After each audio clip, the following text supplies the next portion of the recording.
Olá, boa tarde. Sejam bem-vindos a mais um Camões TV Notícias. Estamos de volta para lhe dar toda a informação acerca do que se está a passar no país e no mundo. A pandemia da Covid-19 já infectou mais de 4.920.000 pessoas no mundo, provocando mais de 320.000 mortes. Temos, no entanto, mais de 1.928.000 pessoas recuperadas. Vamos agora ver os números de hoje em alguns pontos do mundo. Começamos pelo Canadá. Estão já registados 78.000 casos infectados com Covid-19 e já se contabilizam 5.842 mortes. Até ao momento, mais de 39.228 doentes já estão recuperados. O número de vítimas mortais da Covid-19 registrou um ligeiro aumento nas últimas 24 horas em Portugal, a subida verificada também nos casos positivos confirmados. Segundo o Boletim Diário da Direção-Geral de Saúde, nas últimas 24 horas morreram 16 pessoas devido à Covid-19 em Portugal, e levando o total para 1.247.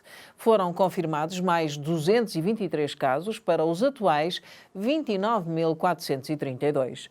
Relativamente ao número de pessoas já recuperadas, registou-se um recorde de 1.794 na segunda-feira. Foi apenas registada mais uma alta na terça-feira, hoje, portanto. A Direção-Geral da Saúde voltou a não atribuir à região autónoma da Madeira nenhum caso novo de Covid-19. Assim, continuam a ser 90 os casos registados na região. Destes, 59 já estão recuperados. Os Açores registram mais 2 recuperações no dia de hoje e nenhum novo caso ativo de Covid-19. Até ao momento, já foram detectados na região um total de 146 casos de infecção, verificando-se 110 recuperados e 16 mortes. Há, portanto, 20 casos positivos ativos. Destes, 16 em São Miguel, 1 na Graciosa e 3 no Pico. Os Estados Unidos da América registram mais de 1.550.000 casos de Covid-19. O país continua a ser o mais afetado no mundo. O número de mortes ultrapassou já os 92.000. Por outro lado, os Estados Unidos da América contabilizam mais de 358.000 pessoas recuperadas. As Secretarias Estaduais de Saúde do Brasil divulgaram 255.368 casos confirmados de infectados pelo novo coronavírus e mais de 16.853 mortes. Até ao momento, o Brasil registra 100.400 recuperados. O número de mortes da Covid-19 em África subiu hoje para as 2.834, com mais de 88.000 infectados em 54 países, segundo as estatísticas mais recentes sobre a pandemia no continente africano. O número total de doentes recuperados aumentou para 33.863. A OMS, a Organização Mundial de Saúde, alertou para o facto de o próximo epicentro da pandemia poder ser África, onde as medidas para conter o vírus são difíceis de aplicar. Em todo o continente africano há menos de uma cama de cuidados intensivos e um ventilador por cada 100.000 pessoas, de acordo com um inquérito revelado pela Reuters. Entre os países africanos de expressão lusófona, a Guiné-Bissau é o que tem mais infecções, tendo ultrapassado na segunda-feira os 1.000 casos e registra 4 mortos. Cabo Verde tem 328 infecções e 3 mortos. São Tomé e Príncipe registra 246 casos e 7 mortos. Moçambique conta com 145 doentes infectados e Angola tem agora 48 casos confirmados de Covid-19 e 2 mortos. A Guiné Equatorial, que integra a comunidade dos países de língua portuguesa, tem 522 casos positivos de infecção e 6 mortos, segundo o Africa CDC, mas estes números não são atualizados há cerca de uma semana. A fronteira entre o Canadá e os Estados Unidos da América vai continuar encerrada mais 30 dias. A confirmação surgiu esta terça-feira através do primeiro-ministro do Canadá, Justin Trudeau, no seu briefing diário, que explicou que ainda não existe segurança para levantar as restrições nas viagens não essenciais entre os dois países, pelo menos até 21 de junho. Algumas empresas do Ontário abriram hoje as suas portas depois de terem estado encerradas durante 2 meses para reduzir o contágio de Covid-19. Hoje, a província está a iniciar a primeira fase da sua reabertura económica, que passa por abrir lojas de retalho, alguns centros de desporto e concessionárias de veículos. Mas o governo sublinha que estas empresas precisam de cumprir com as novas regras de saúde pública e têm de certificar-se que os clientes cumprem o distanciamento físico. A província do Ontário explica que, embora algumas empresas estejam autorizadas a reabrir, o teletrabalho deve continuar sempre que possível. Todo o setor da construção tem também ordem para reabrir e as novas regras vão ser reforçadas nos serviços de manutenção, reparação e administração de propriedades, como limpeza, pintura e manutenção de piscinas. Quanto aos veterinários, as empregadas domésticas e as amas também podem regressar ao trabalho esta terça-feira.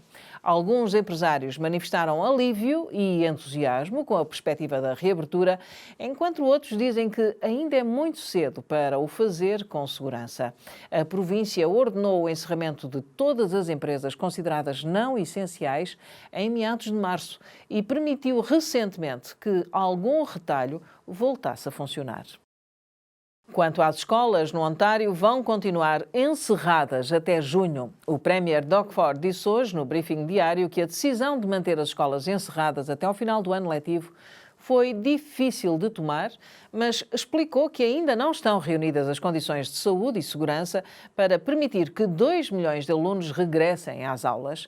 As aulas online vão continuar e os alunos vão poder frequentar voluntariamente a escola de verão. O Premier também disse que os acampamentos de verão noturnos estão cancelados e o Ministro da Educação antecipou que as escolas vão ser diferentes quando reabrirem em setembro. Ontário está a lançar uma comissão independente para avaliar os lares de idosos da província. A ministra do Long Term Care diz que a comissão vai começar a trabalhar em setembro e que uma comissão independente e partidária é a melhor maneira de conduzir uma revisão completa e rápida. A Ontario Long Term Care Association, os partidos da oposição e o sindicato que representa os funcionários de saúde pediram uma investigação pública completa aos lares de idosos de Ontário. 5 funcionários e quase 1.400 utentes morreram em lares de idosos do Ontário vítimas de Covid-19. E os surtos têm continuado nas últimas semanas, mesmo depois da província ter implementado novas regras de funcionamento, como, por exemplo, o aumento do número de testes ao novo coronavírus. Um centro de acolhimento e outras organizações de direitos humanos dizem que avançaram com o processo judicial contra a autarquia de Toronto porque alegam que as regras de distanciamento físico não foram cumpridas nos abrigos durante a pandemia. O grupo diz que a cidade concordou em acabar com a utilização de beliches nos abrigos e autorizou colocar camas com um espaço de 2 metros entre si. O processo foi movido em abril e o grupo alega que as camas foram distribuídas apenas com 75 centímetros de distância. 2 pessoas morreram nos abrigos de Toronto e 352 pessoas testaram positivo para Covid-19.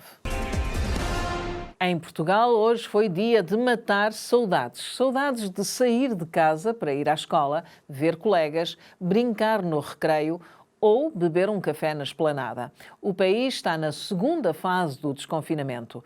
Cafés, restaurantes, lojas e museus reabriram com novas regras. As secundárias receberam mais alunos do que previam. As creches, as poucas crianças que esperavam.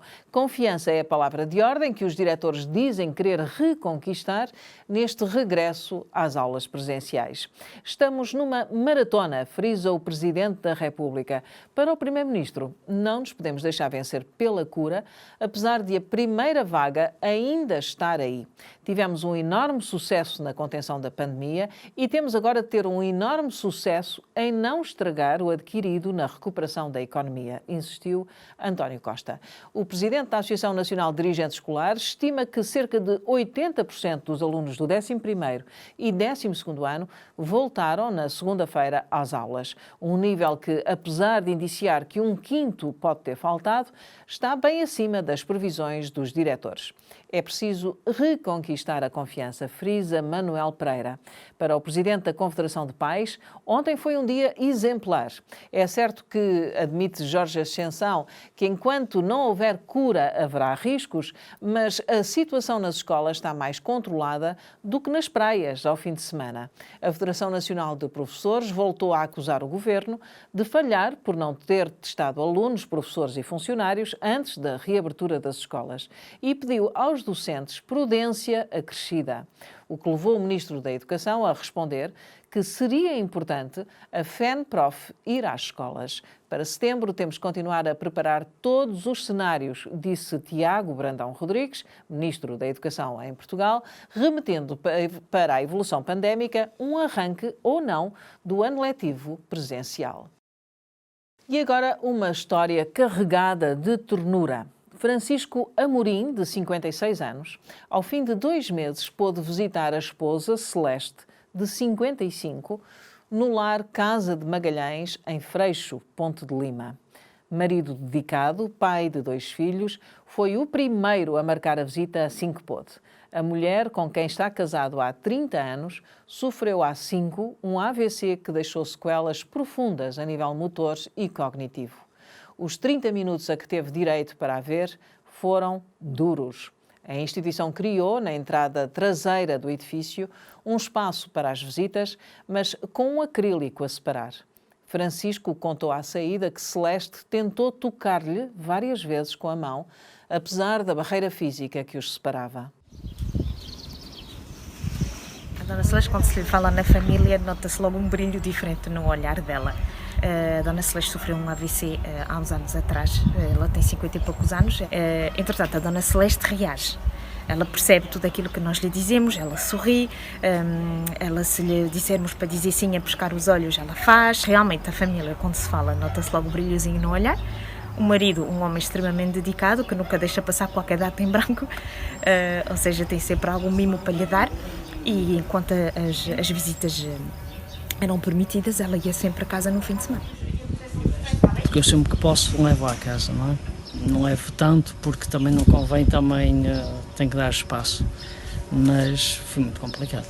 Pá, é que ela nem sequer consegue, por mais que tente me chegar à minha mão, para o toque, não consegue. Faz falta? Faz falta. O toque faz falta a qualquer pessoa. Não podemos correr riscos ainda e isto vai se manter durante largos meses, até termos a certeza que não corremos qualquer risco de contaminação do que possa vir do exterior. Infelizmente não vamos poder abraçar e beijar tão cedo, que é uma grande pena. Entradas das pessoas na instituição terá que continuar a ser através do acrílico, sim. Depois de meses de ruas desertas, ontem as cidades voltaram a encher-se de gente num quase regresso à normalidade. Por exemplo, no primeiro dia da segunda fase de desconfinamento, as grandes lojas da Rua de Santa Catarina, no Porto, registaram uma afluência significativa de pessoas. Já nos negócios locais mais pequenos, a adesão foi mais tímida.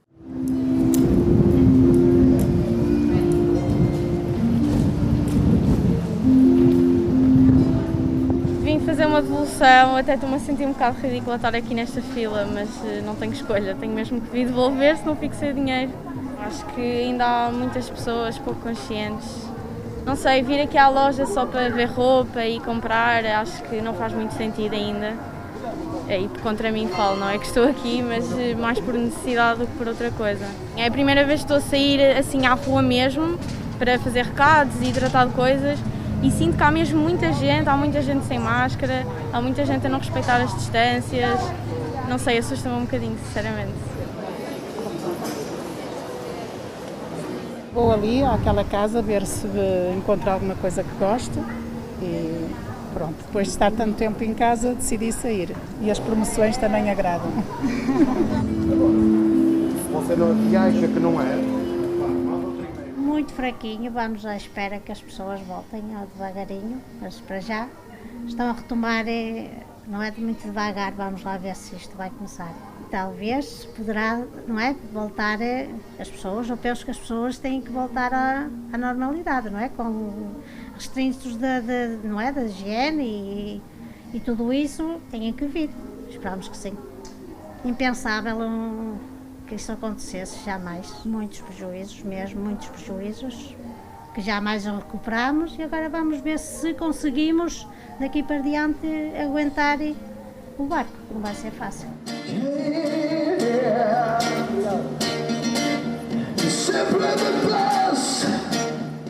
Em contrapartida, em Guimarães, nas esplanadas do centro histórico da cidade, eram mais as cadeiras vazias que as preenchidas.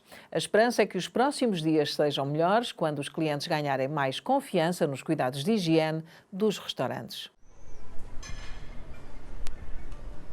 Tivemos que nos adaptar forçosamente, desde a nível de higienização, desinfecções do prédio em si, que foi feita uma desinfestação total de baixo a cima, encolhemos ao espaço, tínhamos capacidade para 50 pessoas, neste preciso momento só vamos meter 20 pessoas dentro, a esplanada precisamente igual.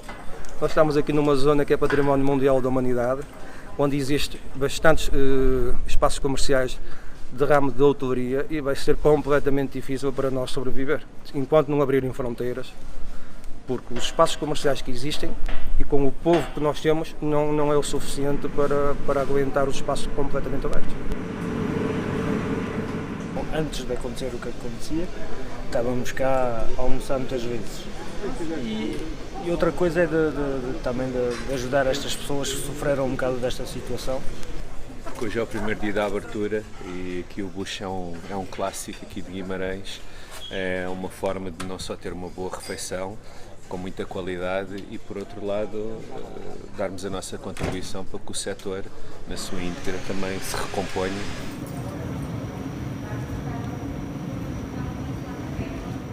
A Secretária de Estado das Comunidades, Berta Nunes, anunciou a criação de vários programas para ajudar as comunidades portuguesas no estrangeiro a ultrapassar as dificuldades provocadas pela pandemia da Covid-19 e pelo consequente confinamento nos vários países. As iniciativas visam ajudar os portugueses que vivem e trabalham noutros países a enfrentar a situação excepcional provocada pela pandemia do novo coronavírus. Um desses programas tem como objetivo dar um apoio adicional às associações que ajudam os portugueses, nomeadamente em países como a Venezuela e o Brasil, e vai ser suplementar ao programa anual para este fim. O apoio adicional visa as associações que dão apoio aos mais desfavorecidos, como os idosos, os desempregados ou até os presos, e deverá ser ativado dentro de 2 a 3 semanas, explicou Berta Nunes. De acordo com a Secretária de Estado das Comunidades Portuguesas, muitos portugueses são apoiados por associações, como é o caso da Venezuela e do Brasil, e essas associações precisam de apoio para continuar a ajudar. Além disso, será criado um programa para apoio aos órgãos de comunicação social na diáspora, adiantou Berta Nunes. A resolução do Conselho de Ministros em Portugal, que autoriza a Força Aérea Portuguesa a comprar 12 drones num investimento de 4,5 milhões de euros para vigilância aérea adicional devido aos incêndios, foi publicada na segunda-feira, ontem, em Diário da República. De acordo com a resolução, a Força Aérea poderá adquirir imediatamente 12 sistemas de aeronaves não tripuladas, classe 1, para corresponder à necessidade urgente de vigilância adicional durante este período do Dispositivo Especial de Combate a Incêndios Rurais 2020.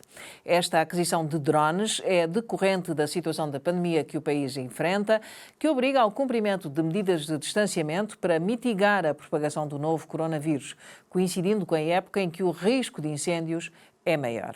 O texto autoriza a Força Aérea a realizar a despesa relativa à aquisição destes dispositivos, incluindo a atualização e adaptação do sistema de comando e controlo, até um montante de 4.545.000 euros, com financiamento a 100% do Fundo Ambiental.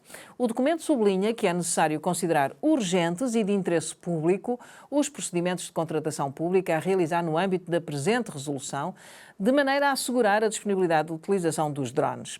A operação destes dispositivos será coordenada entre a Força Aérea e a GNR para operações de vigilância e com a Autoridade Nacional de Emergência e Proteção Civil no quadro do combate a incêndios rurais, incluindo as operações de rescaldo e de vigilância ativa pós-rescaldo. A cidade brasileira de Ladário, no estado do Mato Grosso do Sul, iniciou na segunda-feira um período de 21 dias de jejum e oração, decretado pela Prefeitura para pedir a intervenção divina no combate à pandemia da Covid-19. O decreto, que foi emitido na sexta-feira e entrou em vigor ontem, segunda-feira, foi promulgado sob o argumento de que a cidade é maioritariamente cristã. Contudo, o prefeito Iranil Soares esclareceu que a prática não é obrigatória e que jejuns e orações devem ser realizados em casa para evitar aglomerações.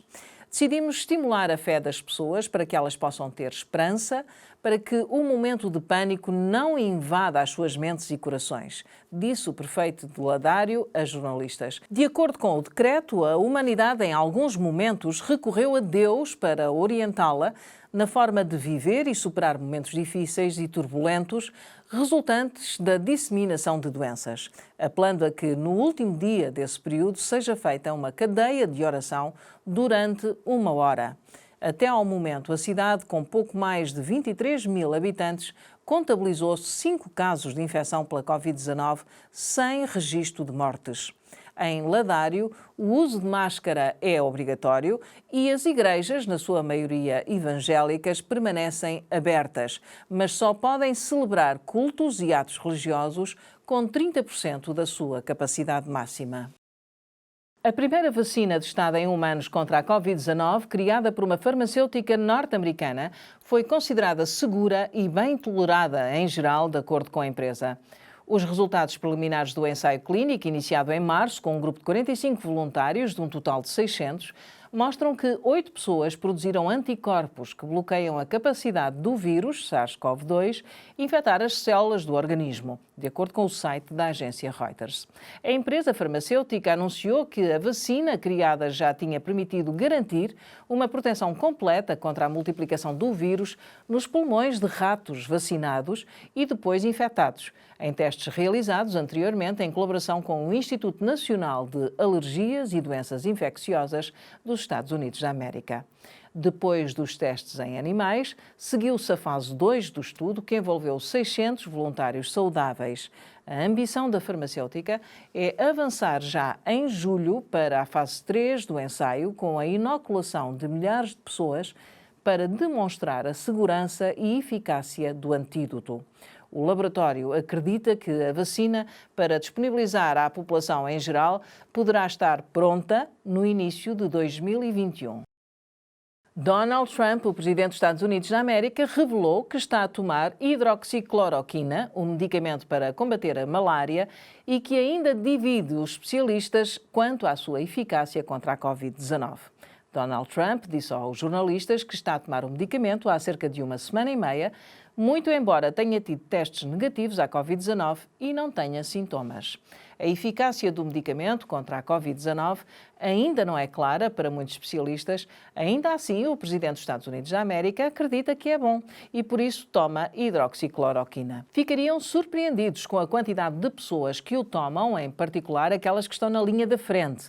Não me vai fazer mal, assegurou, recordando que a hidroxicloroquina e também a cloroquina é utilizada para tratar o paludismo há 4 décadas. But I get a lot of tremendously positive news on the hydroxy, and I say, hey, you know the expression I've used, John? What do you have to lose? Okay, what do you have to lose? So I have been taking it for about a week and a half. Every day? At some point, every day. I take a pill every day. At some point, I'll stop. What I'd like to do is I'd like to have the cure and/or the vaccine, and that'll happen, I think, very soon. Porém, não há provas da eficácia de nenhuma das substâncias usualmente utilizadas para tratar doentes com malária em doentes com Covid-19.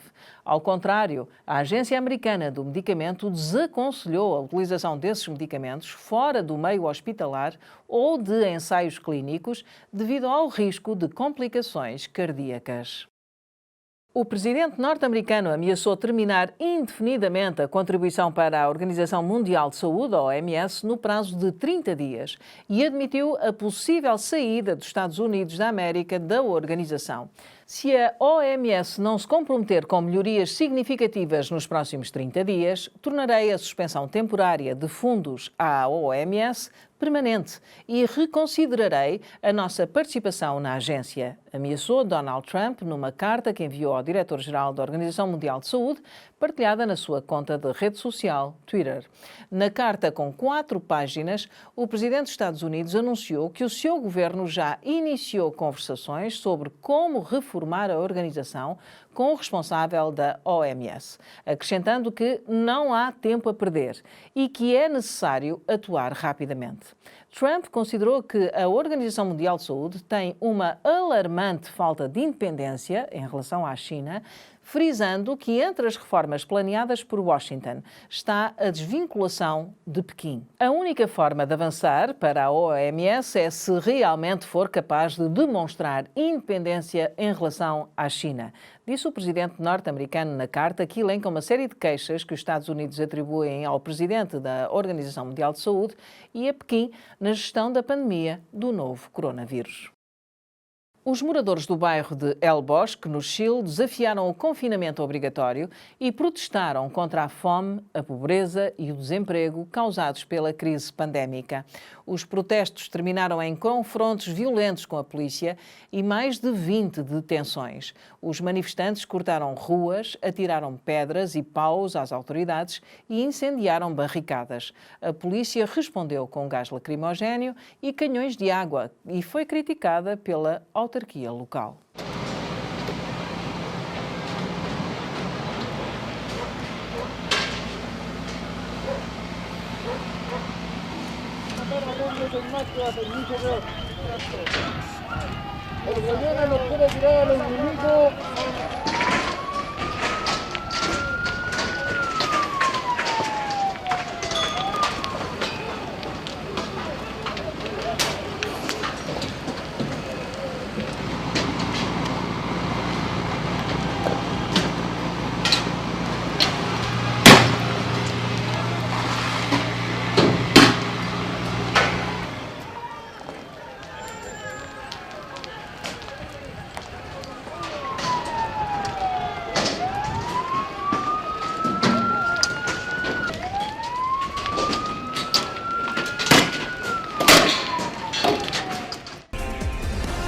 O Benfica anunciou esta terça-feira a devolução aos detentores de bilhetes de temporada do valor proporcional aos 5 jogos da Primeira Liga de Futebol previstos para o Estádio da Luz e que vão decorrer à porta fechada devido à Covid-19.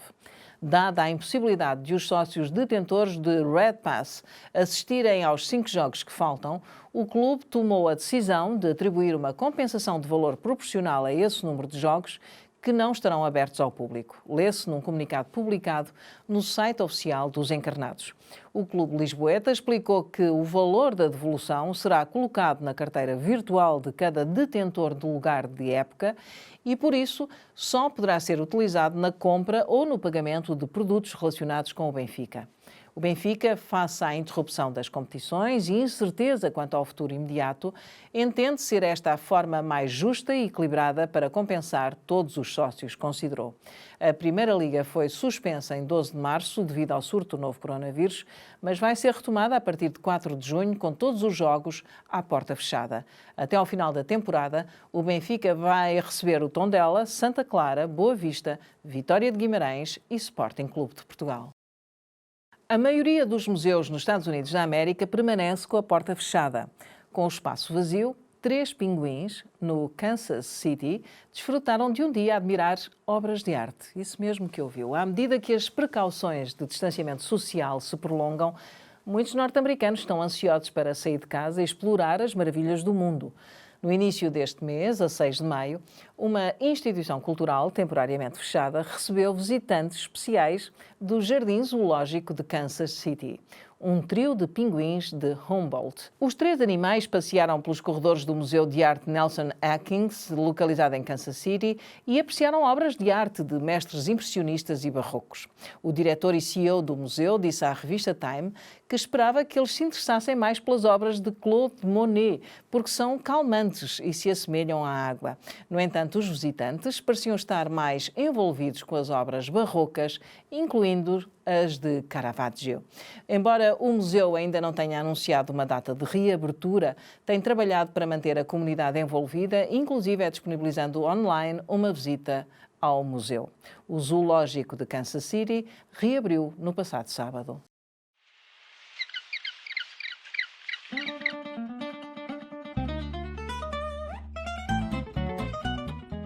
We are so happy to today welcome our colleagues from the zoo, and they brought special friends, and actually we're seeing how they're reacting to art.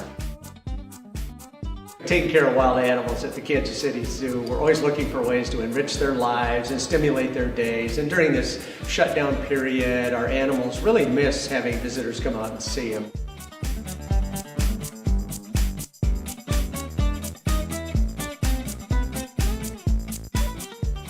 They seem definitely to react much better to Caravaggio than to Monet. And these are Peruvian penguins, so we were speaking a bit in Spanish and they really appreciated art history.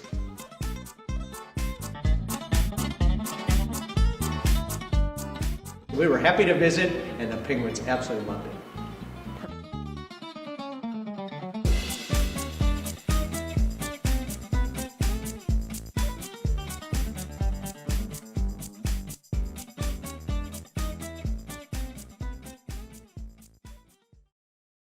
Uma empresa portuguesa que cria emendas digitais desenvolveu um produto no qual o cliente pode ver a lista dos pratos e, ao mesmo tempo, desinfetar as mãos através de um dispensador de álcool gel. A solução está a ser divulgada numa altura em que muitos restaurantes estão a reabrir as portas em Portugal e têm de adotar medidas de segurança para prevenir a propagação do novo coronavírus. Achamos que é importante, mais que nunca, apoiarmos a indústria e os negócios locais, resistindo à tentação de mandar vir dos mercados asiáticos soluções que podem ser produzidas localmente, anunciou a Media Screen em comunicado. O dispensador de álcool gel é automático, sem contacto e está integrado na emenda digital para garantir uma maior segurança para os clientes. E assim chegamos ao final do Camões TV Notícias de hoje. Vamos voltar amanhã, sempre em português, com o que se passa no país e no mundo. E já sabe que contamos consigo aí desse lado. Então, até amanhã.